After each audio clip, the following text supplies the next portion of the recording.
Bonjour à tous. Les membres actifs du clan royal britannique ont effectué un grand nombre d'hommages à leur reine bien-aimée. Sa Majesté est décédée à l'âge de 86 ans le 8 septembre 2022. Une certaine Sarah Ferguson, ex-femme de Prince Andrew, fils de la monarque, était la grande absente de tous ces hommages prestigieux. Mais la duchesse d'York a en effet fait une apparition surprise aux obsèques de la maman de Charles III, qui se sont tenues le 19 septembre dernier. Et pourtant, en tant qu'ex-femme divorcée de Prince Andrew, Sarah n'avait pas reçu d'invitation. Dans son article de 19 septembre, Gala revient sur une histoire à donner la chair de poule qu'a vécu Sarah, 62 ans dans le passé. La maman des princesses, Eugénie Béatrice, avait engagé une femme de chambre. Et il s'est avéré que cette femme, Jane Andrew, est une meurtrière doublée d'une voleuse. La femme est connue pour avoir tué son compagnon Thomas Cressman, qui a été un concessionnaire de voitures de collection. Elle avait alors assommé son compagnon dans son sommeil à coups de batte de cricket. Puis l'avait poignardé avant de prendre la fuite, rappelle Gala. Après avoir pris la fuite, Jane Andrew avait été retrouvée inconsciente dans sa voiture. L'ancienne femme de chambre de Sarah avait fait une overdose. D'après Gala, le mobile de son meurtre horrible est que Thomas Cressman aurait refusé de l'épouser. La femme au passé douloureux,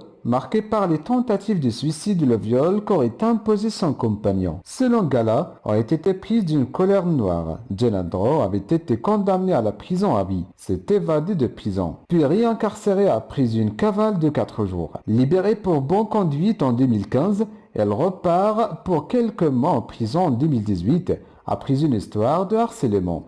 Gala rappelle également qu'en 1995, Jane Andrew avait fait la une comme étant l'assistante qui a égaré les joyaux de la couronne dans un aéroport new-yorkais. Elle avait notamment perdu un bracelet et un collier serti de diamants offert par la reine d'Angleterre. Des bijoux qui avaient une valeur de 250 000 livres, précise Gala. C'est la fin de ce rendez-vous.